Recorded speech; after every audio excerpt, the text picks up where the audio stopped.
Before I begin, I just want to give a quick content warning. This poem includes references to suicide, grooming, bullying, trauma, and mental health struggles, including anxiety and depression. Please take care of yourselves whilst listening.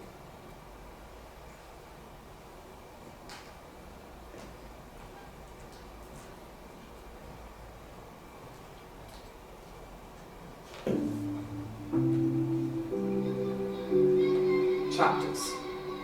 I think of life as chapters, a story built from memories, moments shaped by the people you meet, the smiles, the tears, the heartbreaks. Chapter 1, childhood. A time of freedom, adventures and laughter with family, but for me, shadows lingered behind the joy. As I grew, I began to understand crying alone at night wasn't normal. It wasn't safe. This wasn't the childhood that they write about in the books. Family began to shift. Weekends spent at my dad's, trying to piece together the puzzle pieces that had fallen apart. A puzzle of love, now divided. The I hate yous came in whispers, lies and insults slipped through clenched teeth. Told so many times that I started to believe them. One day would be good, the next, a storm. Almost as if I was always living on thin ice. There were also the happy times. Family holidays in a caravan, walks on the beach. The good times. Adventures throughout the UK. Family trips, museums, rainy days at the library, playing in the park, Christmas at the co-op sleigh ride. Happy times. Times that I will always think back on and it will always make me smile. How I wish life had just been this, instead of underlaid with the shadows of, Tom, you're not good enough. Growing up, school was hard. I was always top of the class, but I never really did fit in. The teacher said I had an imagination too wild for people to understand. I would run around the playground, pretending to ride a horse. Primary school was fun. I remember digging in the school garden for bones, feeding the school chickens, and stealing strawberries. But the fun didn't last. That's the hard bit about growing up. Eventually you have to do exactly that. I remember my year 6 teacher giving me a worry stone. I thought, why do I need this? What do I have to worry about? Little did I know what was to come. Chapter 2, adolescence. Puberty hit, but it wasn't just the spots and the greasy skin. It was the bullies picking fights, the family arguments, skipping lunch because I never felt like I was good enough. The pressures of growing up, having to care for my family, whilst neglecting myself. My struggles with mental health, they started early. Anxiety and depression, creeping in like shadows, yet I wore a mask like a second skin. There were also teenage romances. The ones where you thought they would be together forever, but you were really just young and naive of the world. The breakups, they would hurt, but soon you'd be laughing again. I remember the school trip to Paris. My first time abroad, seeing new cultures, experiencing life outside of my UK bubble. Ice cream under the Eiffel Tower, Disneyland, the thrill of the rides, being away from home, able to just live for a short amount of time with no worries. But while others lived carefree, my life was a balancing act. School in the day, worry at night, meals to cook, emotions to soothe, responsibilities too big for my small shoulders. You see, I was a young carer, trying to be strong for everyone, but slowly losing myself. I longed for a connection, for real friendship, someone to ask how I was, to understand without judgment. And those moments did come. Sometimes on these residential breaks with other young carers, kids like me, who knew what it meant to carry too much, too young.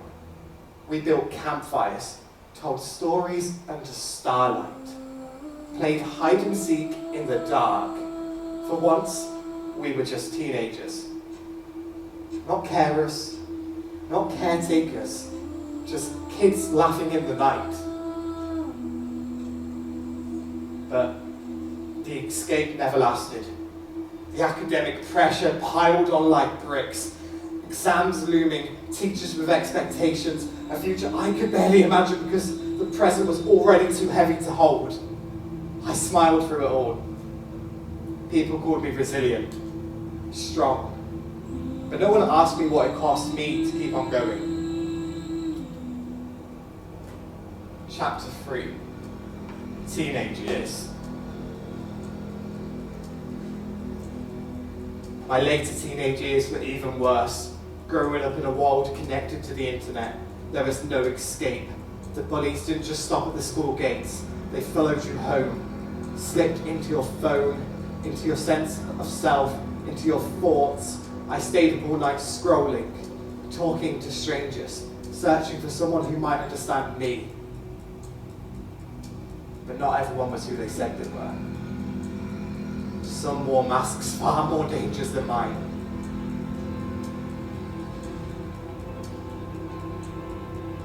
I hid myself away. I did things no teenager should ever be forced to do. Scared that if I didn't, the threats would come true. And they always felt like they might.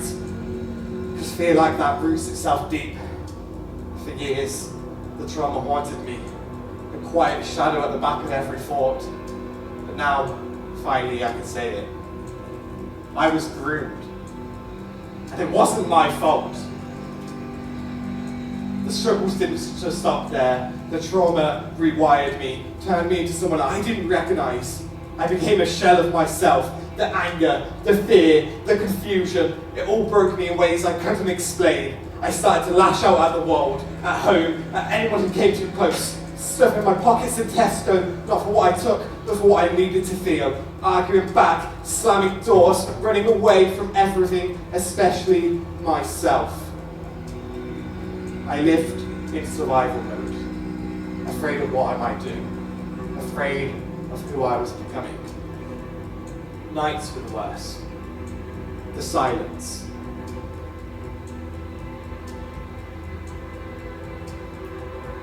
The thoughts. The feeling that no one could save me. Not even me. Scared, alone, and too young to carry so much pain. Then I turned 15, and I didn't think I could take anything else. But the year started off fairly normal. 2016, a January of new beginnings. Another teenage romance, laughs, moments of happiness that almost felt real. But then came my mum's birthday, January the 25th. I went to school, I was sat in school in a science lesson when the teacher came in, quiet, serious, and told me I needed to go home.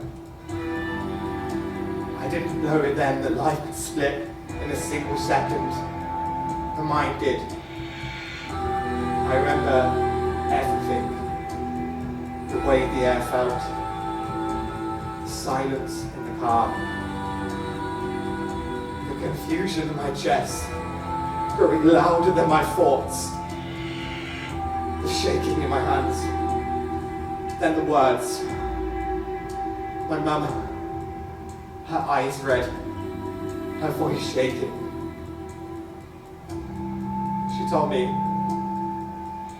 my dad was dead, that he was suicide.